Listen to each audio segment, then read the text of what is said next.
What is going on, everybody? Welcome back. And in today's video, we are going to be going over our top 20 wide receivers for the 2026 NFL Draft. I'm joined by the Draft Hub yet again. It's been a couple of weeks since we've done one of these together, just conflicting schedules, but we are back. And this is a really fun wide receiver group. There's a lot of interesting names, a lot of returning seniors that are back in this group, and some young underclassmen, I should say, that are really interesting. So excited to get into it. We've got a top 20 for you guys in this video. Before we get into it, though, consider leaving a like, subscribe if you are new. I will obviously leave all of his stuff linked down in the description below. And we're going to just kick this off right away. He's going to read his 20 through 16. I'll read mine, and then we're going to talk about some of these guys. So who do you have as your 20 through 16? Well, first off, I'd like to say hello. It has been a few weeks. New York City needs its power through a heat wave, so I apologize for that. Last time I was in this video, I didn't have a beard, so I look about 10 years older than the last time. Fair. I just want to let that be known. I'm excited for this top 20. You get an extra 5 out of us today. I know you've been itching for a top 20 ever since the linebackers, so I know I know you've wanted to do this. So when you came to me this week and you were like, let's do a top 20, I was like, you know what? All right, we'll give it to him. We'll do the top 20. But I'm super excited for this. We have a little bit of conflicting lists, which I always like to have. It's always good to not be yes men to each other.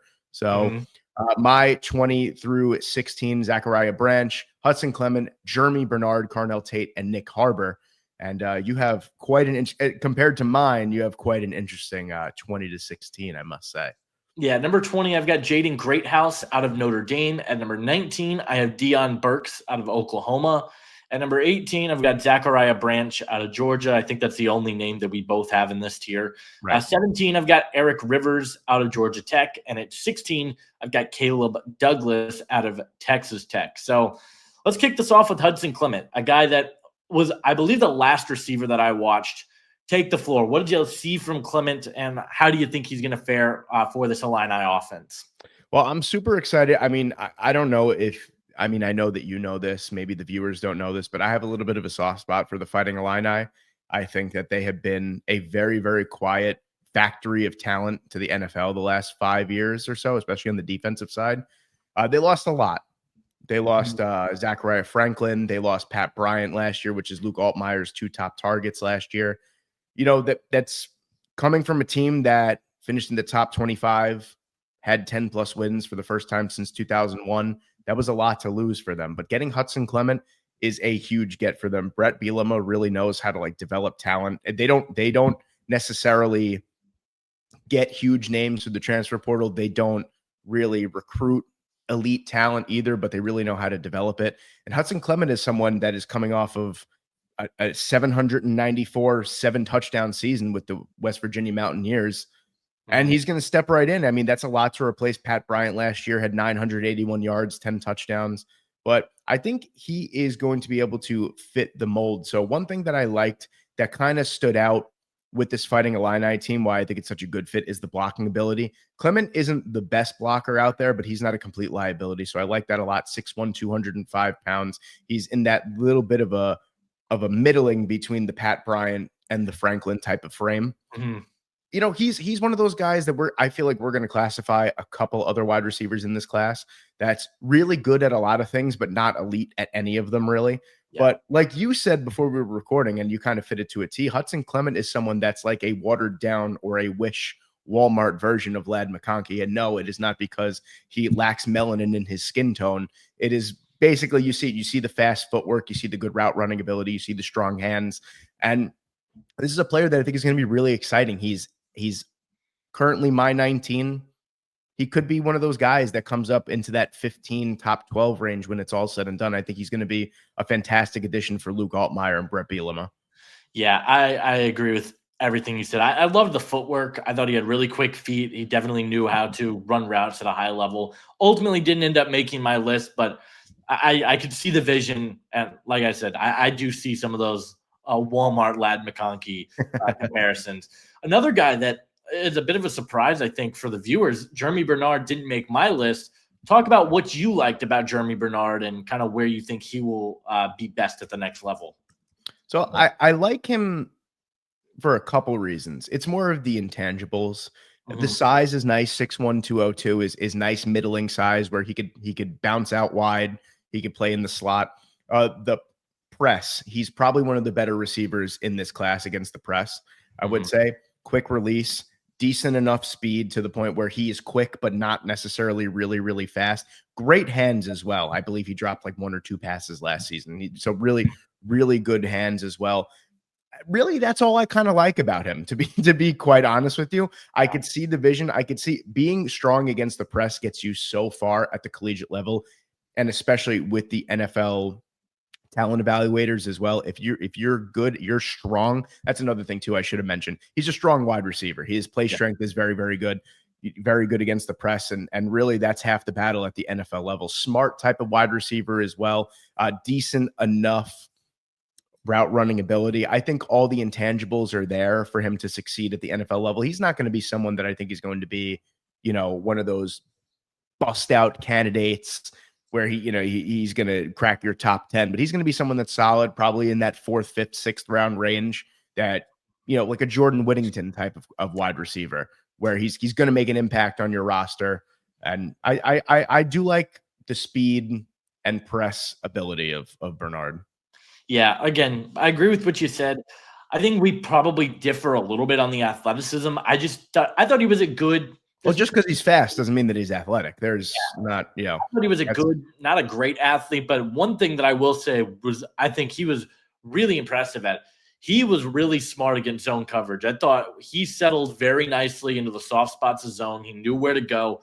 So I do like that about him. He was one of those, it was like a 3-way tie between Greathouse and a couple of others that I'll get to at the end of the video. So he was like right in that mix.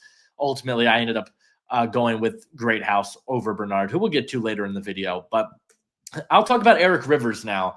Eric Rivers transferring from Florida International to Georgia Tech. So we've talked about this on previous videos. The transfer up is always a good thing to see. He's going to a higher level of competition. Really interesting story. I didn't actually know this about him, but he was a former walk-on at Memphis as a cornerback, played 2 years there, ended up leaving there, and then walked on to FIU as a wide receiver. He was phenomenal last year for the Panthers. 1,100 yards, 12 touchdowns, average almost 19 yards per reception. This is a guy that I think has a lot of what you're looking for in a modern slot.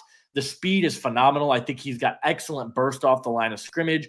And I thought he was a really solid route runner. He definitely knew how to generate separation. And I love that about him. But because he is smaller, he's 5'11", 175, you're probably going to view him simply as just a slot receiver.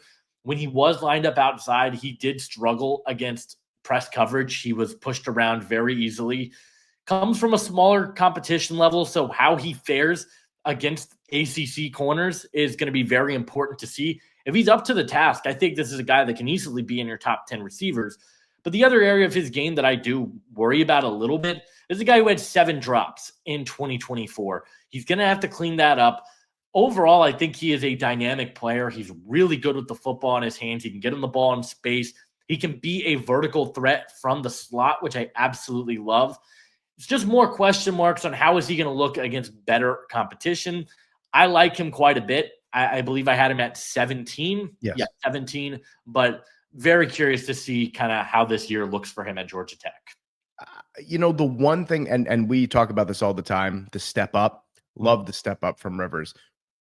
Only problem is I feel like this is one of the worst offenses for a wide receiver to step up into because, like you said before, I mean, this is the big reason why Singleton transferred out. And I mean, kudos to Georgia Tech on going out and probably getting one of the better transfer wide receivers in the FBS and Rivers to replace someone like Singleton. But, that 1,100 yards is probably going to drop down to 600-700. And you're going to, box score watchers are going to be like, oh, well, he didn't have as good of a season. But stiffer competition, a little bit more of a run, or especially with Jamal Haynes King as your backfield, your primary backfield, you're going to be a more run-oriented offense. But I agree with you. I mean, this is a typical slot gadget type of wide receiver at the NFL level. You're going to have to deal with the slight hands problem, but a little bit of some of them are concentration drops. So I'm not really, he's not Quentin Johnston out there. Yeah. Concentration drops are a totally different thing. And yeah, I think he's dynamic. I'd love to see him get the ball in his hands behind the line of scrimmage at Georgia Tech if that's how they're going to get the ball in his hands. Yeah, I agree. It'll be very interesting to see how they use him because they didn't use their receivers all that well last year. The one player that we both have in this range is former USC, current Georgia Bulldog, Zachariah Branch. This is a guy that last year when Caleb Williams was eligible, he was a big talking point for USC's offense. And I just don't think he had the season that many people were expecting. So take it away. What did you see with Zachariah Branch? One thing that I like about him is the twitchiness. Yeah. The quickness in and out of cuts, change of direction is really strong for Branch. It's something that you could say you could almost model his game around, where he's going to be that quick twitch, slot wide receiver at the next level, or even at Georgia. Georgia, I'll be honest with you, has really, for a team over the last few years that hasn't had the most exemplary wide receiver room, the transfer wide receivers they got this year, it's turning it's not Arian Smith and Dominic Lovett, that's for sure. Yeah. This is going to be a very, very potent offense for Gunnar Stockton for sure.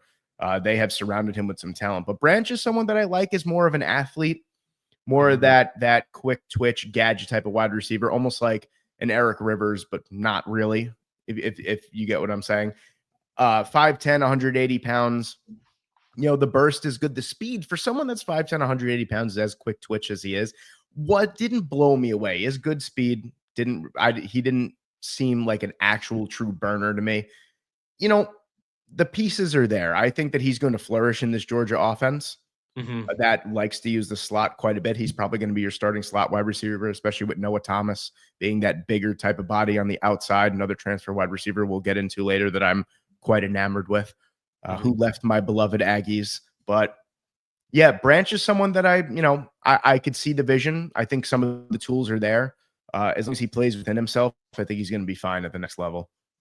Yeah, I disagree about the true burner part, because I thought that was the one area of his game that I felt the most confident with. I was like, this guy, if he can run in a straight line, I think he is one of the most dynamic athletes in the entire country. Former track star in high school that was really good. He's made great contributions on special teams for a USC in the past, but just some of the advanced numbers on him were kind of alarming. Had a 20% contested catch rate, which, look, I know he's undersized, but 20%, not very good.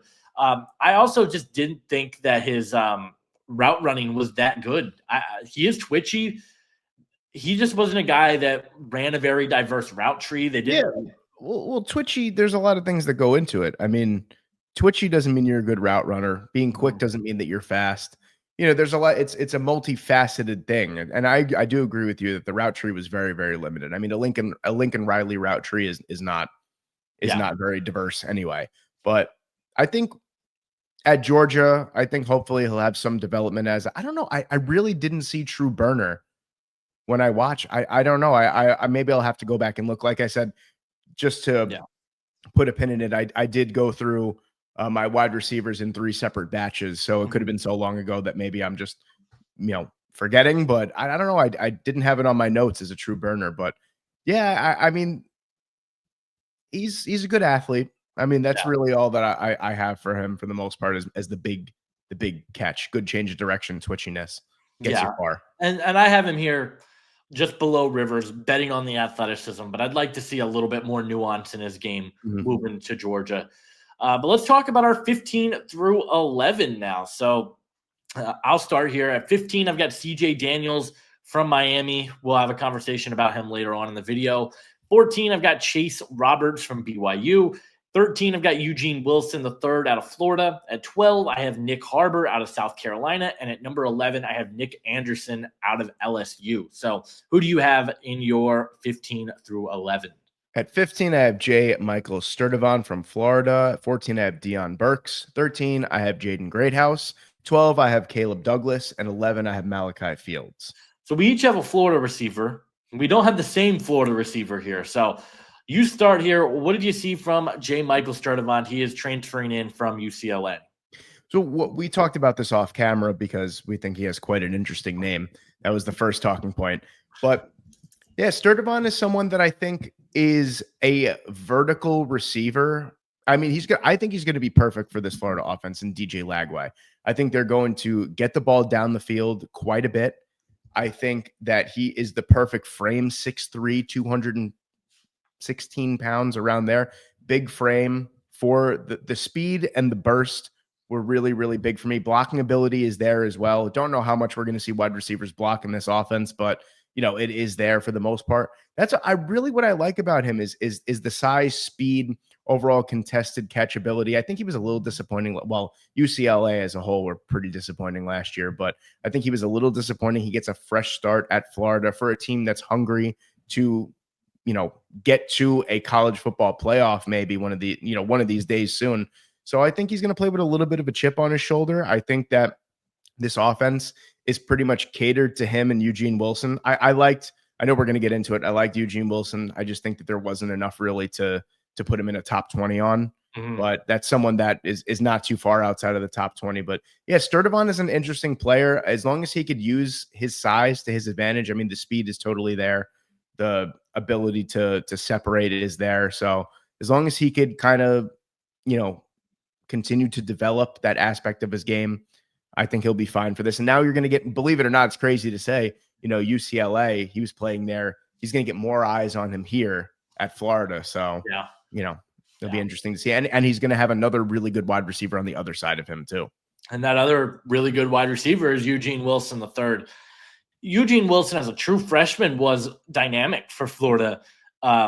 61 receptions, 544 yards, had 6 touchdowns on the year. They used him out of the backfield. 61 receptions, 544 yards is he was a guy that a lot of people had really high hopes for entering last season. And he only played in 4 games for Florida, 19 receptions for 266 yards and 1 touchdown. There are some traits here with Eugene Wilson that are really, really exciting. Another guy that's maybe a little undersized. You'll notice a bit of a theme here. He's 5'10", 183. But when he has the football in his hands, the shiftiness, the ability to make guys miss in the open field, he's just dynamic. He's excellent in the open space. He's really quick when breaking out of his routes. We'll get to that in a second. I also just love his hands. This is a guy that throughout his college career so far, he's been targeted 97 times. He has 0 drops in his college career. You'll love to see that. A guy that has a 50% contested catch rate throughout his career, which for slots, that's a pretty good number to have. What's his average depth of target? Yeah, that's where we're going to get into now, because that was the one area that really concerned me. Throughout his career, he has a 3.6 yard average depth of target. A lot of these plays are screens, short crossers, maybe slants. He really didn't run a very diverse route tree, and that does worry me a little bit. He's got a smaller frame. He had some struggles against press, and I don't really know what he's going to look like post-injury. He looked fantastic before the injury. Let's see how he looks with a full season with DJ Lagway. Let's see him showcase that athleticism a little bit more, because I think talent-wise, he's probably a top 10 receiver. Just, again, need to see a little bit more nuance in terms of his route running. I love the hands. I love the quick twitch route running upside. Let's just see him actually do it. So I have him at 13. I'm betting on the athleticism and the traits, but definitely a name that I'm really excited to watch this season for the Gators. Next up, we got Jaden Greathouse, my number 20 receiver. Your number, I want to say you had him at 13. I think it was 13. Yeah, I forget so easily. So what did you like about Greathouse? You obviously have him a little bit higher than I did. I love this. First off, the size 6'1", 210 is, if you gave me like an ideal wide receiver, where like, obviously, if you were like, what's your ideal height for a wide receiver? I'd be like, yeah, 6'8". Of course you want someone that's like huge, but I'm talking in terms of being able to do everything as a football player. I would say probably 6'1", 6'2" is probably like right in my range, 210 pounds, where you have enough athleticism, unless you're a freak of nature like Nick Harbor. But, hands was a huge thing for him. Greathouse has great hands. Jaden Great Hands, rename him to that. But great hands, really good blocking ability. Someone that is just takes, I know you hate that I just said that I just Jaden Great Hands. I know you don't like the dad jokes, but No, his blocking ability is great as well. He seems like someone that is like very team first oriented, but Mhm. also will be willing to come across the entire field to throw a block. Like I love the leadership, the tenacity, and his ability, just able to make plays for other people while not having the football in his hand is a big thing for me. The speed, release, burst actually wasn't that bad. I don't think it was great. It's not top tier, but Mhm. I think for what it is, a 6'1", 210-pound wide receiver, I think it's very good. I think he's going to excel against zone coverage. He's going to excel in the red zone. He knows how to use his body very, very well. Yeah. He knows how to box out defenders. I think this guy is a lot better than people are giving him credit for. And I think that he's going to shine. This Notre Dame offense has a ton of wide receivers that we could have made a top 10 wide receiver list off Notre Dame wide receivers themselves this Yeah. year. They're loaded at the wide receiver position, but I think Greathouse is kind of under the radar, and I think he's going to show a lot of people who he is this year. Yeah, I liked a lot of the things that you said. I like the willingness as a blocker. I wanted to see him connect a little bit more. I thought there were a lot of whiffs at times, which it happens. That was kind of one of the notes that I had on him.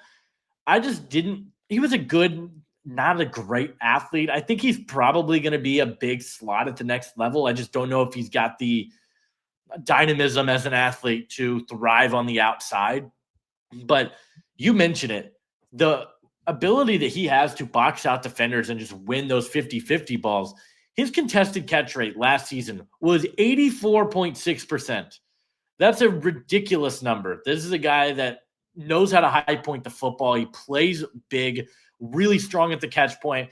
And I loved that he worked the middle of the field. He was really good at just stretching the seam vertically. I like a lot of the things about him. I think I have around a fourth round grade. I don't know. He could definitely up that this year. We'll see how CJ Carr looks for Notre Dame this year, an offense that probably will pass the ball a little bit more if I had to guess. But yeah, Greathouse is a really fun one. And I had him right at 20, but I expect him to be higher at the end of the year. Diontae Burks, a guy that we talked about it with. Who do we talk about it with? Was it Zachariah Branch, the quick, not fast? Yeah, that's kind of the note that I had on Diontae Burks. There's a lot that I love about Diontae Burks. He is again, I said you'll notice a theme in this. He's 5'9", 189 pounds. Not the biggest guy in the world. But he's just a guy that I love his first step. I thought the burst was solid. He's pretty elusive after the catch. His hands are really, really good for a smaller receiver. Just one drop last season on 42 targets. He dealt with some injuries last season for Oklahoma. Didn't necessarily have the season that many were hoping, but I just think he's one of the better route runners in the class. I think he knows how to separate at a pretty high level. He's great after the catch. I think he knows how to make guys miss. He can blow by guys. I don't think he's got crazy burners similar to what you said about Zachariah Branch, but I think the footwork and the quickness and the ability to just juke guys is top tier in this draft class. So Burks, I think, is an overall really solid slot. I had him at number 19. I have him a little bit lower than I have Branch and Rivers. He's kind of right in that tier. You liked him a little bit more, though. So what did you see from him? Yeah, I thought, well, first off, like you said, it's such a common trend. This is a very interesting draft class where you have X wide receivers and like gadget slot guys, and it's like no in between. There's no like, you have monsters among men, and then you have these tiny pipsqueak guys, and you got, like you said, Burks 5'9", 189, but he plays a strong 189. That's why I like as well. The body control is big for me. Like you said, good hands, good burst, speed, release, like all those, the release package is good. The separation ability is there as well. Plays to the separation of someone much bigger and stronger than he is. That's really what I liked. I felt like every time I saw a highlight of his or I saw a route of his that he got targeted, I feel like there was good enough separation to where, I was like, all right, this guy's getting open at a good clip. Like you're not squeezing, you don't have to squeeze the ball into a tight window every single time. But yeah, the blocking ability actually isn't bad either. This is just, I feel like the reason I had him a little bit lower is because I feel like there are just better slot options in this draft. So like let's take last year, which wasn't really a strong draft class for wide receivers, for example. He'd probably be a lot higher for me, to be quite honest with you. But it's just, I feel like there's better slot options. He's very, very solid. I feel like whoever gets a Diontae Burks type of player, especially if he has like a 65 catch, 700 plus yard season, I feel like he's right in that third, fourth, fifth round range where what you see is what you get. You're going to get a very, very solid slot wide receiver out of him. Maybe like a bigger Tank Dell, almost like out of Diontae Burks. Yeah, I agree with that. I think he's a really solid slot. Caleb Douglas out of Texas Tech, another one of these guys that I was a little bit late to when I was doing my watching. Really fun player. So take the field here. What do you like about Caleb Douglas? Yeah, kind of like the contrary to what we just talked about, Diontae Burks. You got Caleb Douglas, who's a 6'4", 210-pound X type of wide receiver at the next level. I thought that the speed and the burst for someone his size was really nice. Separation, he was getting consistent separation as well. To whereas the press, and so he's kind of like backwards what you would think like a 6'4", 210-pound receiver is, where like physically, I don't think he's as strong as he could be. At 6'4", 210, I feel like he kind of gets pushed around to the line of scrimmage a little bit. His release is kind of slow for the most part, but I think contested catch ability, body control, route running ability is there. I would like to see a little bit more from Caleb, a little bit more of a blossom into someone that is 6'4", 210 pounds. I want to see you throw that weight around. I want to see you use that height to more of an advantage. So to me, he's more of a little bit of a ball of clay. Yeah. Whereas I'd love to see him kind of just develop a little bit more of those 6'4" traits. Hands were good too.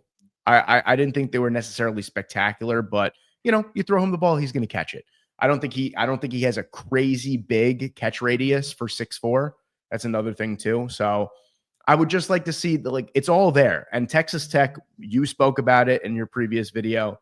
I think I'm very high on Texas Tech as well. They're going to be eyes on Caleb Douglas. So, as long as he can continue to develop, I think you're looking at a top 100 type of player at the next level. Yeah, and I agree with all of that. I think his athleticism is really impressive. I thought that he did have good burst. He showed real promise as a route runner and the ability to get out of routes quickly and get open, especially along the sideline. I thought when working back towards the sideline, he was really good. High pointed the football pretty well. I do agree. He struggled against press. His release package was not very good. There definitely is room for him to improve, but like you said, I think he will, because this Texas Tech team has a lot of they've got national championship aspirations legitimately, and I think he's going to be a big focal point of that offense. So I had him at number 16, I believe. You had him at number 12, if I'm not mistaken. Yeah. So just outside of my top 15. Nick Anderson, you don't have Nick Anderson on your list. I was a little bit late to the party with him. I did not like him last year. Going into last year, I thought he might come out. Was not a big fan. I definitely have changed my sentiment on that. I think he's a really well-rounded prospect. But talk to us really quickly about what you saw from Nick Anderson, if you looked at him. Oh, of course. I had high aspirations for him, and now I have even higher aspirations for him now that we're going to see him at LSU. I feel a little bit better about him at LSU. I feel like he's going to take, a big step forward as a prominent wide receiver there. But I don't know. I don't want to say disappointed, but I expected more out of Nick Anderson, especially for some of the numbers that he's had in his collegiate career. You think to yourself, you're like, all right, well, I know what I'm kind of getting myself into if you look at his career stats. And then I watched and I was like, you know what, I'm not really that impressed. I feel like there are 20 wide receivers better than him in this draft class as of right now. So I hope he proves me wrong. He's just left a little bit disappointed, but I would like to know where do you have him? 11, right? I think I had him at 12. Yes, I think I have him 11. 11. So yeah. I'm very interested to see what you saw in him to have him so high. Well, last year, for one thing, he's coming off an injury. He only played in one game last year for Oklahoma, and he didn't even really play in that game for them. So you kind of put last year, you kind of throw that away, and you go back to his sophomore season where he was really productive for Oklahoma, had 796 yards. He had 10 touchdowns, some real promise in there. A 16.1 average depth of target, really solid number there. There are things that you want to see improve. Just a 25% contested catch rate, had 6 drops on that year. But similarly to Caleb Douglas, I think Nick Anderson is a big receiver with really good quickness. I think he gets out of breaks really well. He has really good burst off the line of scrimmage, and I thought he had the ability to separate deep, maybe a little bit better than a guy like a Caleb Douglas. I thought when he got the ball in space, he was pretty good after the catch. A guy that had 275 yards after the catch in 2023, which you like to see that. I thought he was pretty smart against zone coverage. He settled well in the soft spots. Obviously, the injuries and the drops, those are things you want to see improved. But I thought that his hands were, yes, he had 6 drops, but I still felt like he had good hands and he would attack the football, high point it, and I thought he made some really good plays. I love that he's going to LSU, a team that is looking for a true X receiver and just the wide receiver factory that they have there at LSU. I think he's in for a big time year. Let's see if he can be healthy, but I definitely saw a little bit more this year than I did last year because I shared a lot of your same sentiments, but I just like the traits. I like the ability to create separation for a bigger receiver. And so I'm excited to see what he does this year for LSU. I'm also not in the market of putting someone in a list that is coming off of an injury that costs him the entire season. That's also another thing too. You know, I need to see how he comes back from that injury. And granted, lands in a great spot in LSU, who over the last few years have taken on some transfer wide receivers and have done wonders with those transfer wide receivers. So, you know, I'm holding out hope. This isn't a knock on Nick Anderson. I just want to see how he comes back from this injury. Yeah, absolutely. Because you know he's going to get targets. You got Nussmeier throwing him the football. You know that he's going to get targets. So, yeah, absolutely. Now it's time for, I think, the most exciting and frustrating conversation of the entire video. That's going to be Nick Harbor. I mean, there's so much to say and so little to say at the exact same time.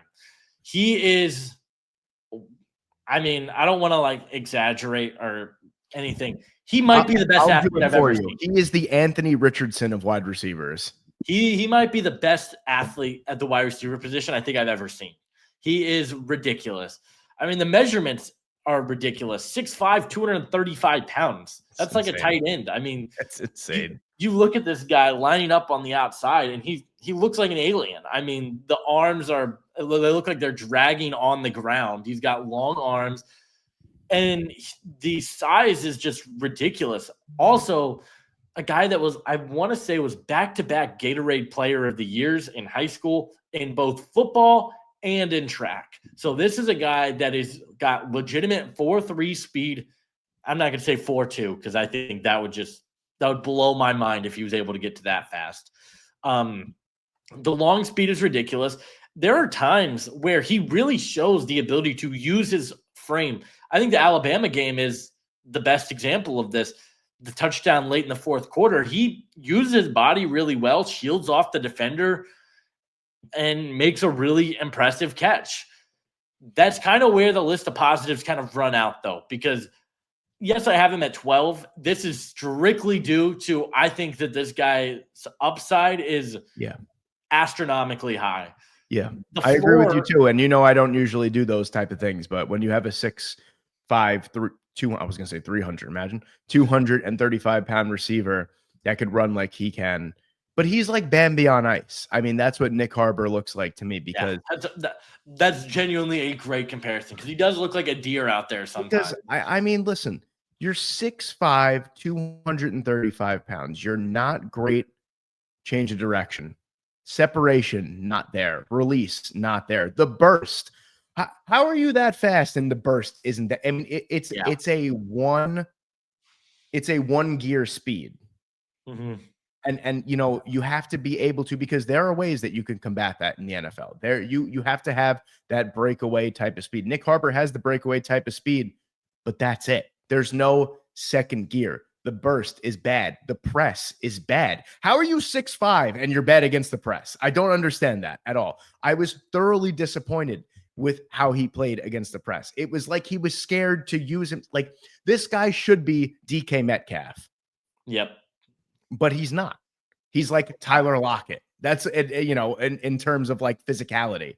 So he just needs to learn how to play football. He is an exceptional athlete, but he doesn't know how to play football yet. And coming from me sitting on my couch in New York, eating potato chips, watching him play SEC football, you might say, who the hell are you? But truly, I mean, if he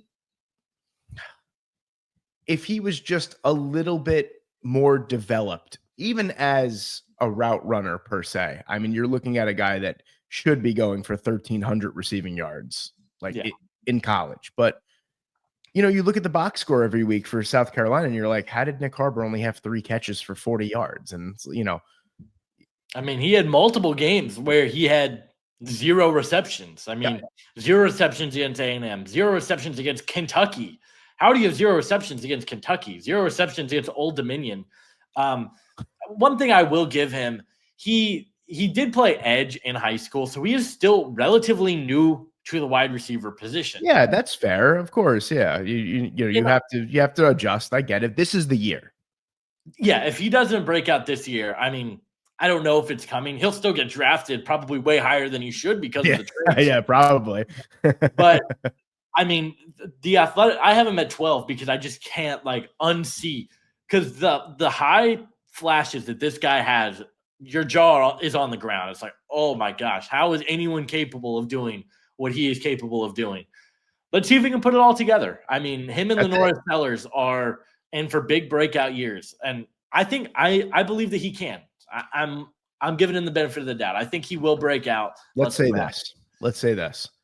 I think you and I could agree that if Nick Harbor could develop to the point where he could use 1/10 of his abilities, you're looking at a top 3 receiver in the class.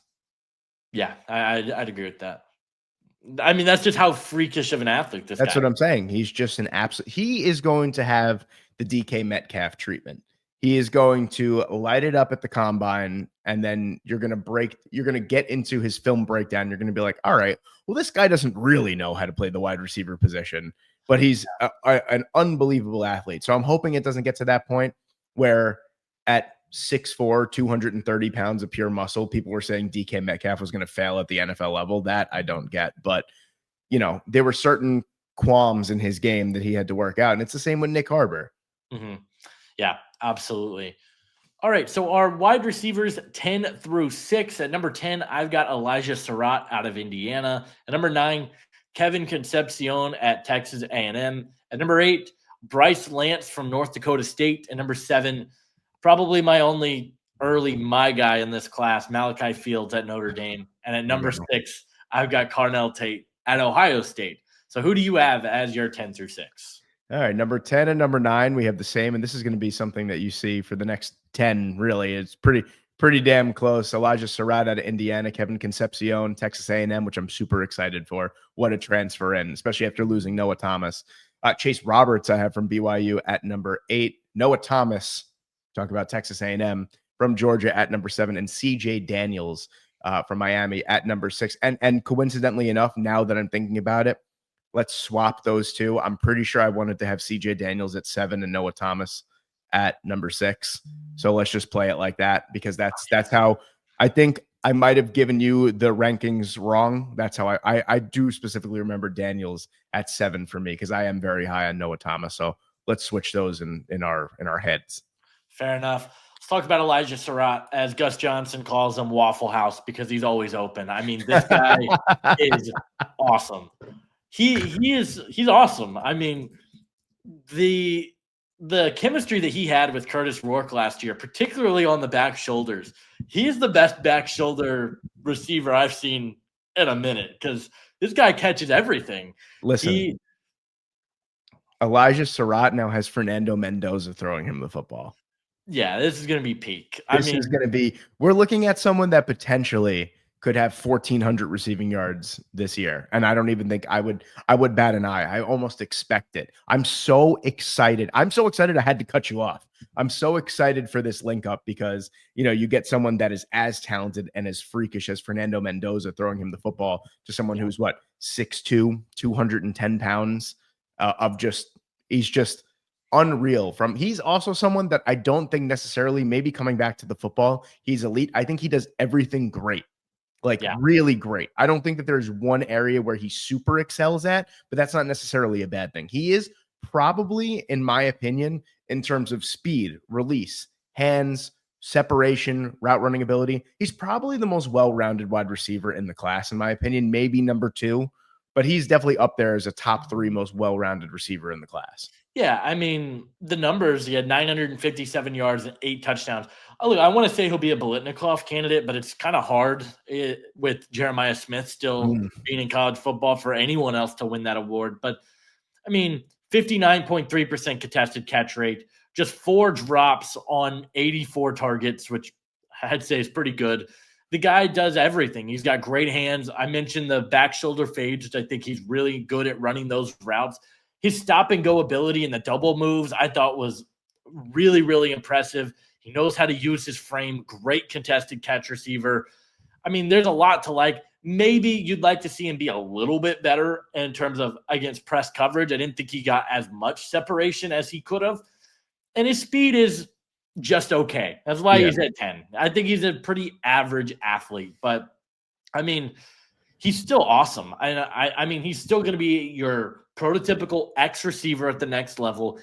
I think he is a day 2 receiver firmly. And I think he would have been a day 2 receiver last year had he come out. Comes back to Indiana for another year. You mentioned an upgrade at quarterback.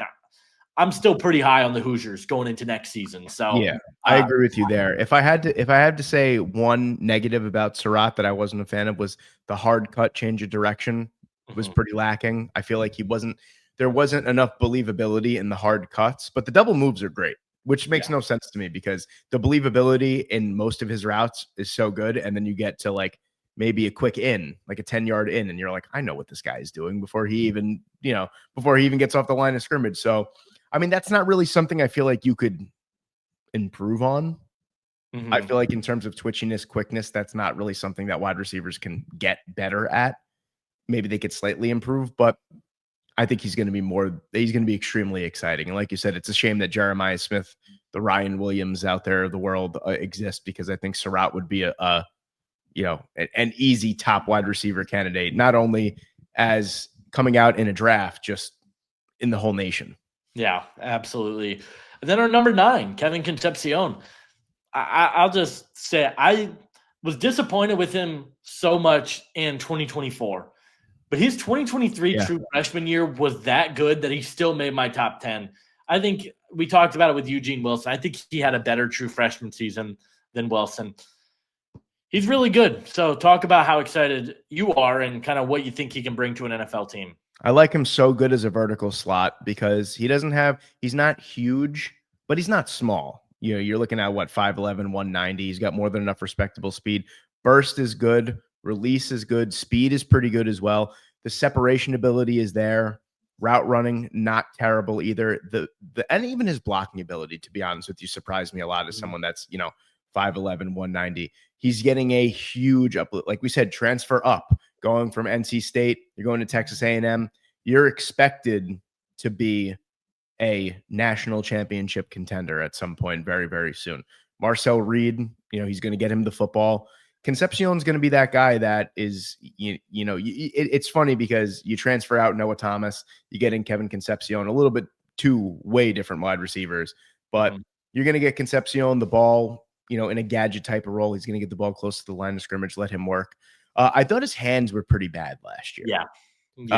Yeah, that's what really concerned me a lot. And that's why, honestly, going into the 2026 draft class, I had Concepcion in my head as like a top 3 to 5 wide receiver. And then you see the drops and just the lack of concentration. And you're like, wow, this is pretty poor. So I'm hoping the transfer to a huge school like Texas A&M kind of wakes him up. I think he'll bounce back very, very nicely. Like you said, he was so good in 2023 that he still makes a top 10 in a 2026 video. He is just really great with the football in his hands. I mean, Yeah. they would get him the ball in jet sweeps. They'd use him out of the backfield. I mean, he's really good as a runner. He makes guys miss. He's dynamic. I liked his routes. I thought he was a really sharp route runner. Great speed, great feet.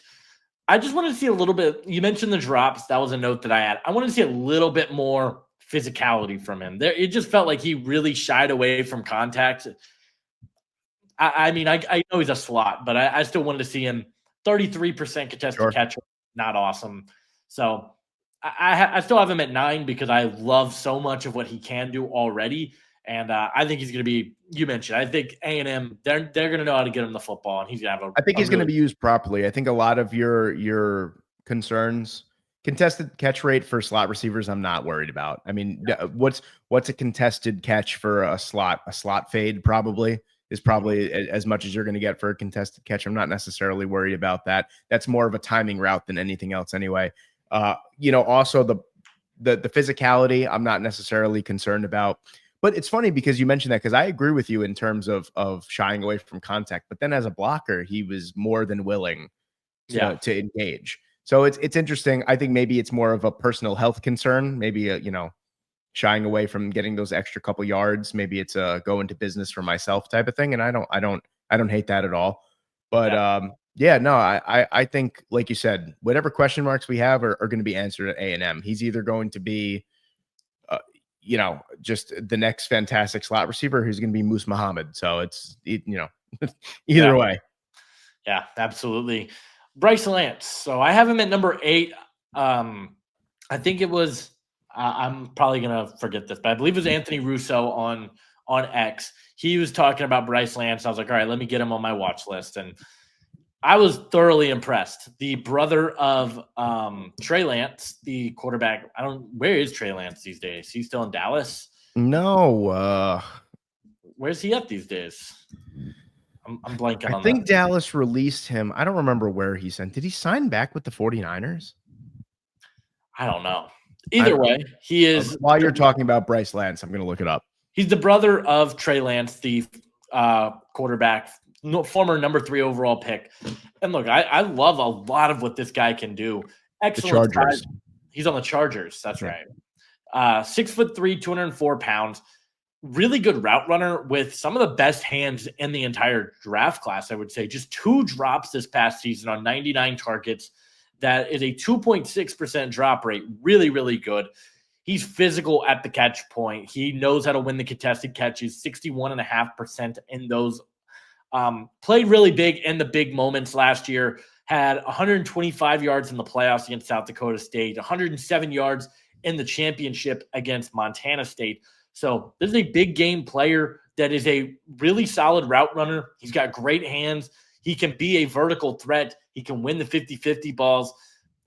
The 2 areas that I worry about, he's a little bit older, just kind of sitting on the bench for the Bison, didn't really fully break out until this year, and he's only got really 1 great year of production up to this point. And then my other note on him, I don't think he's got the greatest speed to separate deep. A lot of those deep passes that he was getting were contested, and yes, he can win those, but I just don't think he's this burner. And he's an FCS player, and ultimately that is going to be tough to see. We have seen so many FCS players go on to the Senior Bowl, shine out, and be a top 50 pick. I think Bryce Lance very well could be the next one. It's just kind of hard to put him any higher right now when we haven't seen him against. I think you've been more than enough. I think you've been very generous up until this point. What do you mean? Like having it, you said I can't put him any higher. He's at what, 8? Yeah, I mean, I still like him quite a bit. He played 1 FBS opponent, which was Colorado, and he had 32 yards. So this is where my problem lies with Lance. I think he's, for what he is, if you take him on his FCS footage, probably the best wide receiver in the FCS. Yeah. There's no going about that 100%. But yeah, I can't get over the fact that, he plays FCS competition. And granted, you're at probably the best FCS college to be at, and you play against some of the best competition, Montana State, North Dakota. They play all the good teams for the most part. But I just can't get over that. And like you said, until he makes the rounds around the NFL draft circuit, and we could really get a closer eye, because really there's not much to look at in terms of Bryce Lance, and on YouTube or all 22 for that matter. It's very challenging to find Mhm. film on Lance, but until he makes those rounds, I'm not comfortable putting him into a top 20. But everything that you said is valid. He's a great player. I think that there's definitely going to be a role for him somewhere in a large capacity at the NFL level. I'm not comfortable yet putting an FCS player on there. He was close to 20 though. I was thinking about what I told you before we started recording. I was tempted just to put him on at 20 just to have him there, but Yeah, it's totally fair. I was a big fan of this player, and yeah, I know I'm going to be in the minority here. I've got him at 8. Another player that you have very high that I didn't end up making my list was Noah Thomas from Georgia, now formerly of Texas A&M. So, talk to us about Noah Thomas. I'm very surprised that he didn't make your list. I think we're looking at someone that if he reaches his full potential here at Georgia, you're probably looking at a first round pick this year. I know that's pretty bold of me to say, but Noah Thomas has really, besides for being slender at 6'5", 6'5", 205 pounds, I'd like to see him put on a little bit more weight. Catch point, contested catchability, it's all there. Red zone, he's a menace. Release is good enough. Really, I would say if I had to classify release, speed, burst, would probably all be around a B. He's not Mhm. someone that's going to burn you, but he's someone that has more than enough athleticism, more than enough speed and quickness off the line of scrimmage where he's going to create that natural separation. His hands are good. I think he's good against the press. Very, very physical against the press is what I like a lot.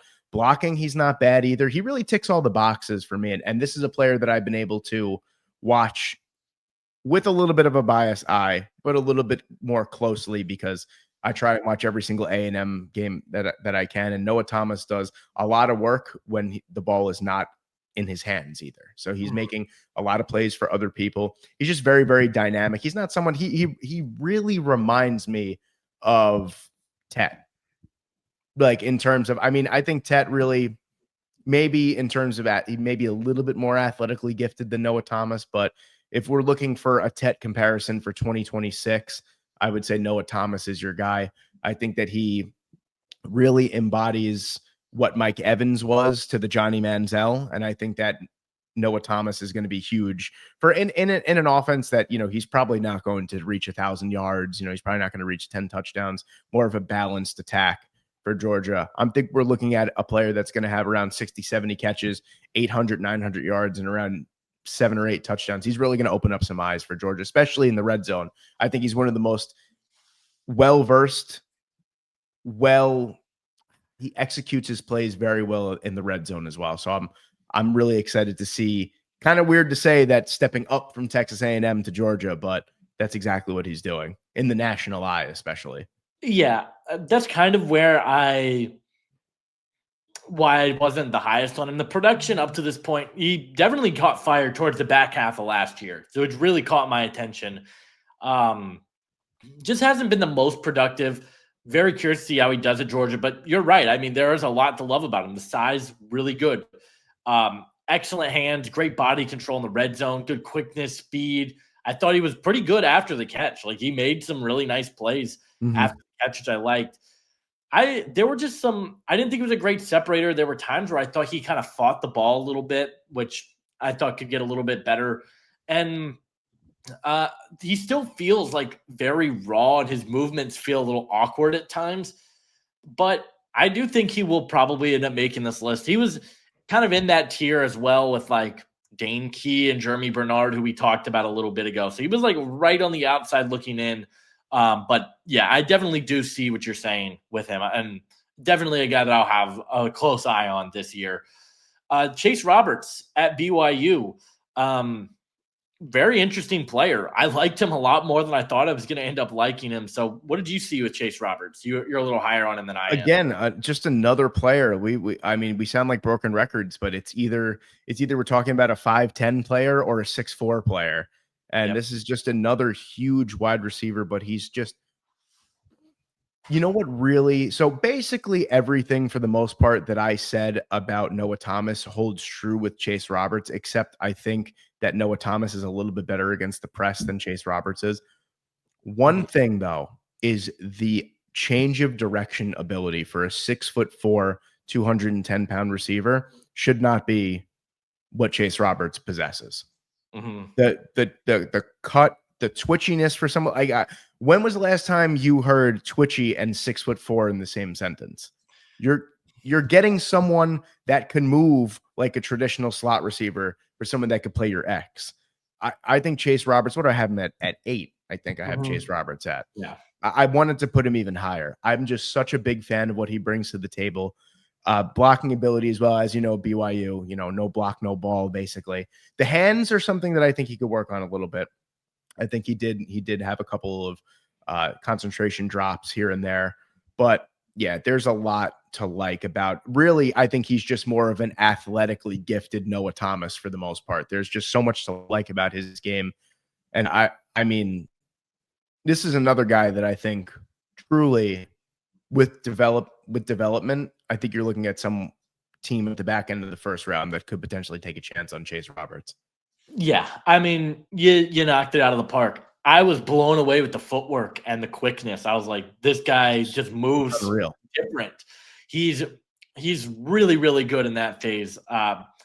So much to like. I mean, the advanced numbers again favor him. Caught 14 of 18 contested catches, almost 78%. Really great number. A guy that can work all three levels of the field. The reason I had him a little bit lower, I think I had him at 14, and I probably would put him a little bit higher if I were to redo this soon. Um, is I think that he is quick, but he's not very fast. And I didn't think he was a guy that was a really great long speed guy. Yeah. And because of that, I mean, he's 6'4". He sometimes looked like a big slot out there. I doubt he will get slot looks because he is so big, but that was a note that I had. I felt like he was more of a big slot at times, and I didn't think he created as much separation as I wanted to see. It doesn't matter when you're catching 80% of your contested catches, but still something that you'd like to see get better. Well, yeah, I'm you don't want to have every single, target be a contested catch. You want to be able to Yeah, throw into a not as tight of a window every single time, sure. yeah. I mean, he reminds me slightly of like a toned down version of Drake London. I think that would be kind of where I'm at with him. And like I said, if I were to redo this, I'd probably put him ahead of Nick Anderson at like 11. But he's a really good player, and I think I have him at 14. We'll just say 11 for the sake of it. Malachi Fields, I love this player. One of my favorite watches in the entire class. When we were preparing for our quarterbacks video, I was looking at Anthony Kandria, the former Virginia quarterback. And as I'm watching it, I had to stop what I was doing. And I was like, I got to see who is number 8 on Virginia. At Notre Dame now, a guy that I love. He is my number 7 receiver in the class. Great size, 6'4", 220 pounds. I thought his footwork at the top of his routes was remarkable. I think he has really quick feet for a big guy. I also think he has better speed than he gets credit for. He's really physical. He's got sound hands and is a willing blocker. There Yeah, are some things that, great blocker yeah, for his I think size. he's one of, if not the best blocking receivers in the class. There's a lot to love about him. The vertical speed, the hands are phenomenal. A guy that had 800 yards last year, 800 yards the year prior. So he has over 1,600 yards in the last 2 seasons. I worry about the age. I believe he's 22. I think he'll be 23 at the time of the 23. draft. He's a little bit of an older prospect. He isn't an awesome route runner or separator. No. He is very much a vertical threat for your offense. I like the physicality. I think it could be a little bit better at times. I'm really high on this player because, again, I like the traits. I love the size. I definitely think it'll be very curious to see how he's used at Notre Dame. They don't always utilize these No, big look X's. at Bo Collins. Yeah, exactly. So we'll see what happens. I loved what I saw from him at Virginia, though. So I have him at number 7. Yeah, I agree with basically everything you said. Um, Blocking was the big thing for me. That was the highest graded area that I had for him. I think really as in the athletic department when you're talking about release, separation, all that kind of stuff, not great. So that was really why I had him just a little bit lower. I Mhm. thought, especially off the release, free releases, it still kind of looked like he was kind of stuck in quicksand for a little bit there. But he's someone that is very interesting. And a 6'4", 220-pound wide receiver that's willing to block as well as he does immediately intrigues me. Everything Mhm. else is just gravy at that point. Yep. Like you said, the consistency is huge too. 800 yards receiving the last 2 seasons at a team that doesn't, with a program that doesn't usually throw the football very well in Virginia, Yep. kind of has me very curious to see what he can do at Notre Dame. A lot of mouths to feed at Notre Dame this year. So going to be, especially with Jeremiah Love in the backfield, it's going to be interesting to see how they get Malachi Fields, cooking. But if he could repeat again that 800, 900 yards with the offense that they have, we're looking at a big time top 100 prospect probably. I think I'll go out on a limb. If he is to repeat that, I think he's a first round pick. Yeah, I could I see think that. I think he'd sneak into the first round. But CJ Daniels, and man, I wanted to have him higher so badly. I loved him.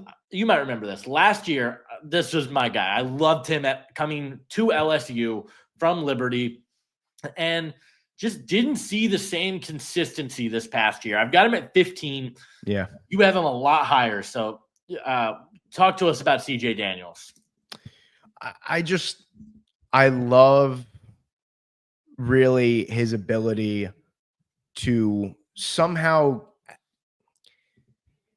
I feel like every time the camera panned to him, I didn't see a defender anywhere near him. He's good. He's really good in finding soft spots in zone coverage. Yeah, like I don't know really what went wrong last year at LSU with Mhm. him. I had such high hopes for him. I really thought he was going to, be like Brian Thomas Jr., the second coming of Brian Thomas Jr. Well, maybe not to the same degree. I I think think. going into the year, I think I compared him to T. Higgins going into the year, and I just didn't see that player last year. Yeah, I was super excited for that, but there's a lot to like. The hands are really the biggest thing for me. I mean, you just throw it anywhere near his catch radius or in the vicinity of CJ Daniels, he's going to make the catch.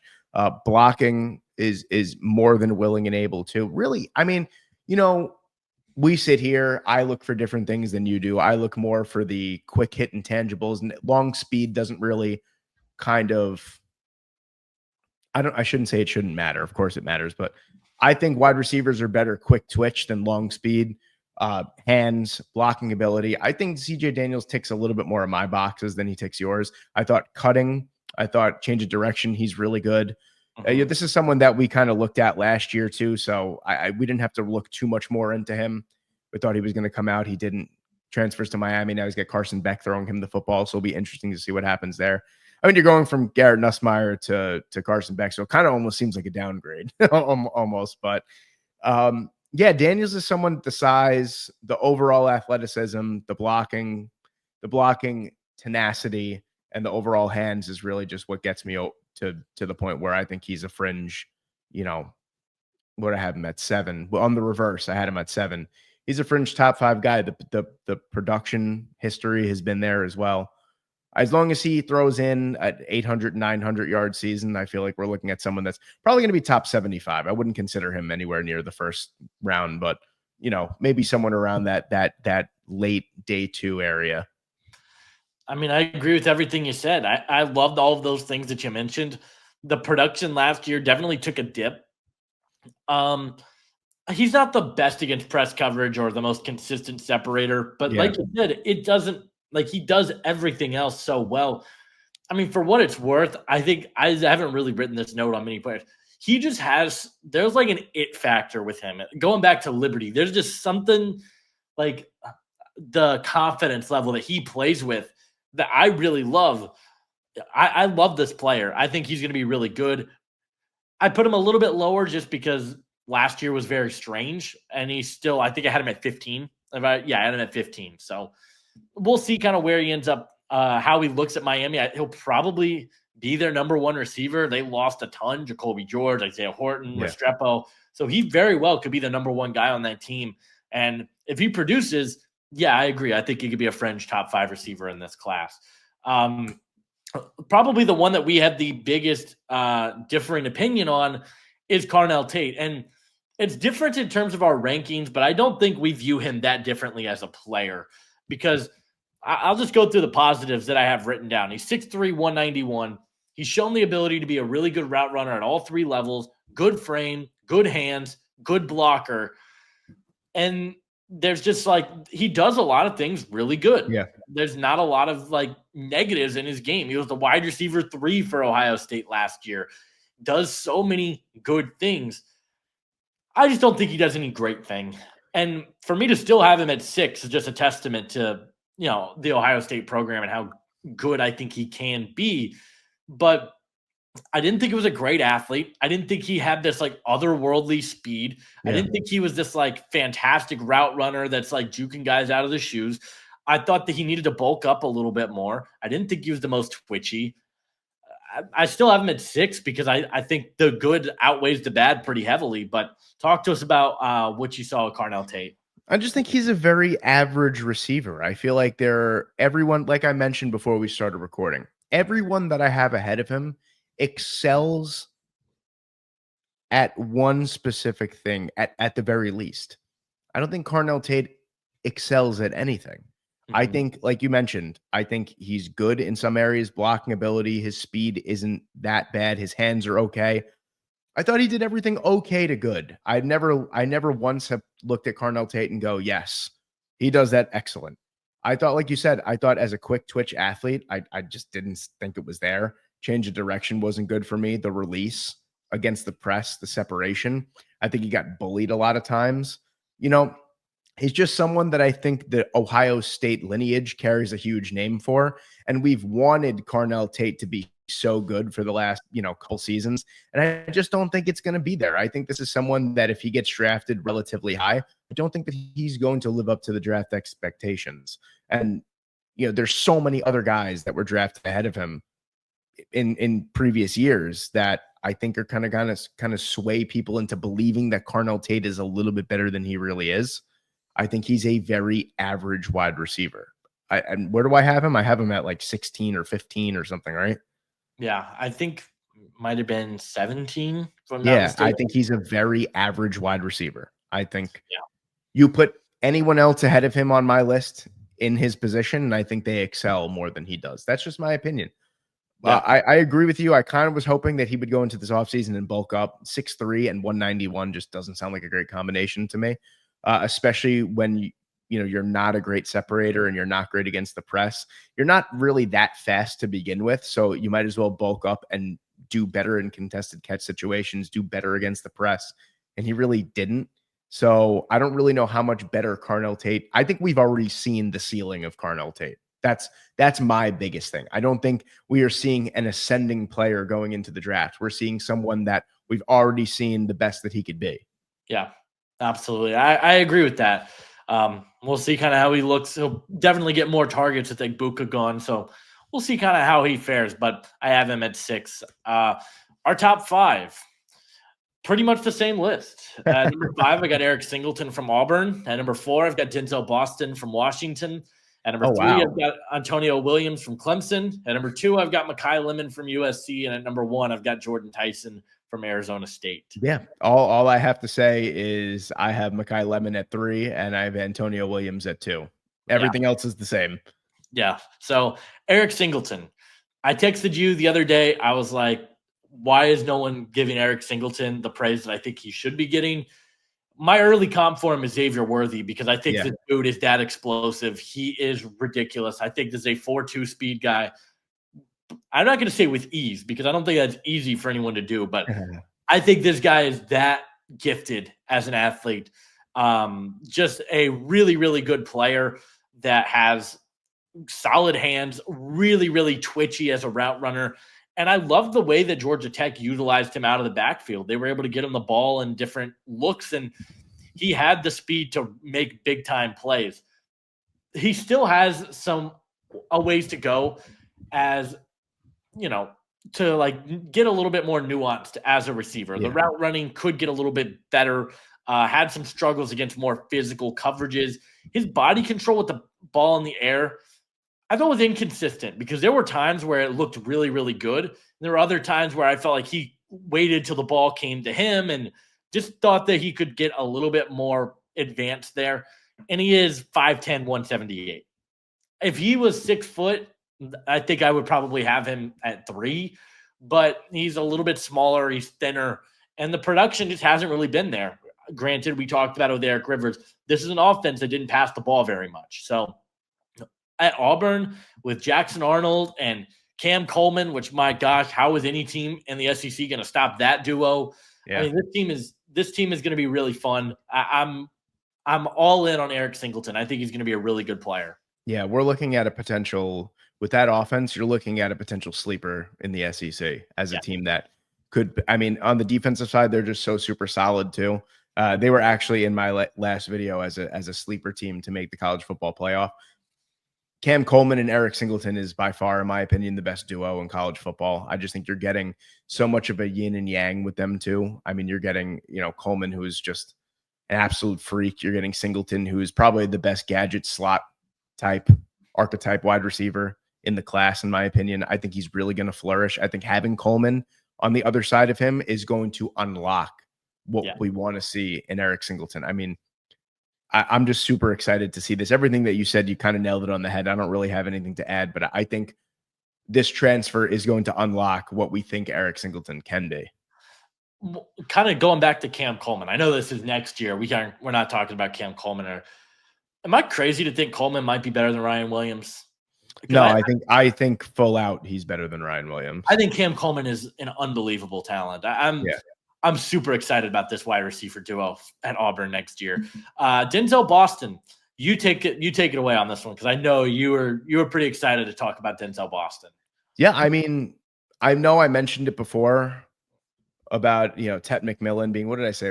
Noah Thomas, I think I said, kind of like a comp. I think Denzel Boston is literally Tet McMillan.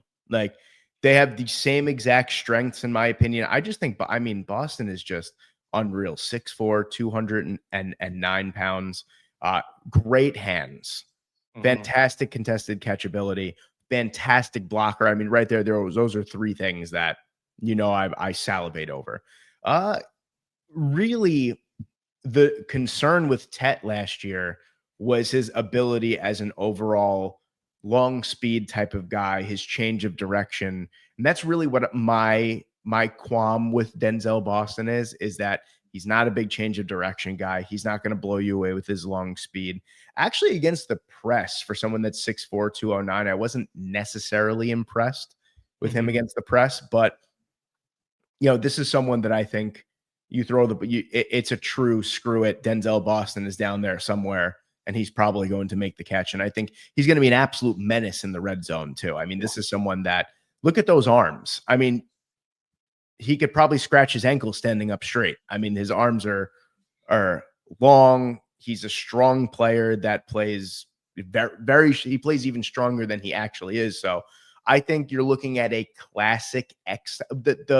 The meaning of an X wide receiver in today's NFL has changed over the years, but you're looking at a true X type of wide receiver that he's throw it up and get it. And you're going to make those tough catches down the field. And you're going to be a red zone beast. And I think that's exactly what Denzel Boston is. And I'm surprised that people are a lot lower on him than we are. Yeah, I think it's the athleticism, same as you. That's why I don't have him at 3. Not the most polished athlete. I think the burst was not amazing. I liked his speed, but it wasn't like fantastic or anything. He's still awesome. I mean, the number 834 yards, 9 touchdowns last year, 54.5% contested catch rate. Just a 4.5% drop rate. I mean, this is a guy that made all the big plays last year for Washington, and Washington kind of quietly turned it into a really, really good school in terms of producing skill positions. Odunze and McMillan and not Jalen Polk. Now that's a story for another day. But Denzel Boston is, I think, a really good player. Now, we both have him at number 4. My number 3. Your number 2 is Antonio Williams. I loved this guy last year. I would have liked him if he came out. I thought he could have been a pretty high draft pick. Comes back to complete what might be one of the most. I mean, we talk about Auburn having a really good receiver room. I mean, Clemson, Yeah. with Bryant Wesco and Antonio Williams. I mean, this is a really, really fun group. So you're a little bit higher on him. So talk about Antonio Williams. And a little bit higher, meaning like literally One slightly spot. higher than him. But dude, it's just the overall speed. I think if Eric Singleton wasn't in this draft class, and it's not necessarily the speed totally, it's the burst for me. It just looks like every time Antonio Williams catches the football, there is not only a second gear, there's a third gear. It's like he's shot out of a cannon. That is he's just such a dynamic type of player. You say Singleton is more of your, Xavier Worthy. I feel like Antonio Williams embodies Xavier Worthy just a little bit better for me, because I feel like there's that catch me if you can type of X factor with Antonio Williams, where I do feel like a lot of defenses just cannot catch him. A lot of other things too. One thing that I kind of harp on a lot, and obviously if you've been watching this video, the change of direction, the hard cut change of direction was a little bit disappointing for me, especially for a player as athletic and dynamic as him. But overall, I thought the change of direction was good, just not as good as it could have been for someone as dynamic of an athlete as he is. Separation, hands, release, it was all there for me. Really, it's what you see is what you get with Antonio Williams. And I mean, Cade Klubnik has, like you said, Bryant Wesco, Antonio Williams. There's no reason why Cade Klubnik shouldn't be a front runner for the Heisman with those guys. But yeah, Williams is someone that I just think is super electric, probably the most electric wide receiver in the class for me. I love watching him with the ball in his hands. Yeah. I mean, you nailed it. I don't really have anything to add. He can win at all three levels. Excellent release package. I thought he broke out of his routes well. Yeah. Really good after the catch. I will say he's 5'11", 195. I feel like he's smaller than that personally. Like when you look at him, he feels like more of a guy that's probably going to be a slot receiver. Sure. Which That's pretty deadly. Yeah. On top of that, I think he had 8 drops last year. Didn't have the greatest hands in the world, but a guy that I think is a true ball winner to all three levels and just dynamic athlete with the football in his hand. So I'm a big fan of Antonio Williams. Mekhi Lemon was, for me, the most pleasant surprise because I didn't really know what to expect with Mekhi Lemon. I'd seen some people had him at wide receiver 1, but a lot of the people I had been listening to, I just hadn't seen him on at the top of a lot of these rankings. And Mekhi Lemon is an incredible wide receiver. I mean, one of my favorite receivers that I watched in this entire class. I mean, there were multiple plays where I was just going nuts because this guy understands the receiver position very well. Yes. 5'11", 195, same size listing as Antonio Williams. He feels bigger than Antonio Williams, though. Yeah. I can't quite, take that for what you will. He is a guy that I think has true inside-outside versatility, fantastic hands for the position. This is a guy that just caught everything. Just one drop on 67 targets this past season for USC. The way he whipped at the top of his routes, I don't know another word for it, but it was so quick. It was in the snap of a finger. He broke out of his route so quickly. Yeah. He is really, really electric after the catch. I mean, a guy that had 379 yards after the catch this past season. He's a guy that if you get him the ball and there's green grass in front of him, he has the speed to turn it into a big play. It's another thing I love about him, the speed and explosiveness. Yeah. I also think his change of direction is seamless. I mean, this guy, it's ridiculous just how easy he is able to change direction. I don't have very many notes of things I don't like. He might be a better slot receiver at the next level just due to his size. But even then, I think he could be one of the best slot receivers in the league because of the athleticism, because of the ability to just separate at such a high level. On top of that, maybe the contested catch rate could get a little bit better. Just a 46.2%. Again, he's a slot receiver, though. That's a pretty damn good number for a slot. My early comp forms Jackson Smith and Jigba. I think this guy is he's a really, really good talent. And I mean, USC, another school that doesn't get talked about enough of just producing elite receivers. I think Mekhi Lemon is a first-round pick next year. I'm a huge fan of this player, and there's just not really much that I dislike about his game. Yeah, I think the only thing for me that why I flip flop Williams and Lemon is just I think Williams just has overall, whereas I think Lemon has better burst than speed. I Mhm. think Antonio Williams is just all out an absolute burner. Whereas I mean Lemon can obviously he's very, very fast, but I think his burst is fantastic. But overall, I don't think he has the long speed that Williams quite possesses. But yeah, I mean the change of direction is unbelievable. I mean, Yeah. it looks like he's being controlled with a joystick. I mean, that's really what it looks like. It's quite incredible. The concentration, the hands, unbelievable. You nailed it on the head. The blocking ability too, you didn't mention. Yeah. Great blocker. I'm not asked to do a whole lot of blocking, but really what I saw was very impressive, especially for someone that's 5'11", 195. Very, very impressive. And I think we're looking at a lock for a first round pick here. I wanted so badly to put him at wide receiver 1 because I think he is so I dynamic. agree. That I was like, really, I had an internal struggle with it, but can't deny Jordan Tyson. I No. mean, this guy's awesome. I do you have a comp for him early on? Because I couldn't really think of a player that's quite like this right now. I thought maybe like a George Pickens, but I think he's better than a George Pickens. He's way better than George Pickens. Yeah. Honestly, if you put, I know it's kind of crazy to say, and I don't usually like doing this, but if you put an established NFL wide receiver in George Pickens and Jordan Tyson in the same room, I'm probably picking Jordan Tyson 10 times out of 10. I Yeah. just think what he really lacks, because he doesn't have good long speed. That I think we could both agree on. The speed, just the long speed just truly isn't there. Yeah. Everything else is so good, though. I mean, like, everything that I look for, release, probably one of the best releases in the class. You Yeah. know, separation, change of direction, blocking, he was really good. Hands could clean up just a little bit, but everything else is just so dynamic. I loved watching him. I mean, he was the offense for Arizona State Yeah. the second half of the year. I mean, he was. I was talking to a coworker about this, and I was like, because I was telling him I was preparing for this video, and I was like, dude, like just remember the name Jordan Tyson. And I was like, if Jordan Tyson doesn't go down for Arizona State, I think they beat Texas. Like straight up, I think they beat Texas in the playoffs.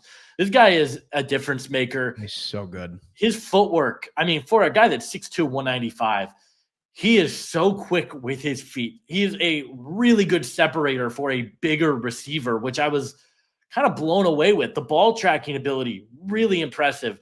I will say I'll probably have to go back. There were times where I felt like he took plays off as a blocker, which was one thing that I noted on him. Ultimately, I'm not too worried about that. Up and down against press coverage, there were great moments. There were some moments where I thought the release could be a little bit better. But what he lacks for in speed, he makes up for quickness because he is just that good. Yeah. He had 7 drops last year. I agree. The hands could get cleaned up, but there's just not a lot to like. You're nitpicking to try and find things with Jordan Tyson that you don't. I'll tell you what, love. Jordan Tyson declares last year, if he was able to, he's wide receiver 1 for me last year. Yeah, that's tough. I think he'd be in that 2 or 3 range. I loved McMillan, but yeah, man, I wasn't as high on McMillan as the consensus was, but this is a reason I'm high on Arizona State again this year because you got Levitt, you bring in Jordan Tyson back from injury, they bring in Jalen Moss from Fresno State, who Kanye Udo. Udo. I mean, it's a good team. It's a really good team. Before we finish up here, though, let's talk about some honorable mentions. Who were some guys that just missed the list that we didn't talk about in today's video? You know, it's funny. You always ask me this, and I always never prepare any honorable mentions. I never prepare the honorable mentions, but it's some guys that, you know, a lot of the guys that you mentioned that are on your list that are not on mine, especially like an Eric Rivers was someone that I was looking at quite a bit. Nick Anderson is someone as well that I really wanted to put on the list, but there are a couple guys that I'm thinking of that I just don't have off the top of my head right now.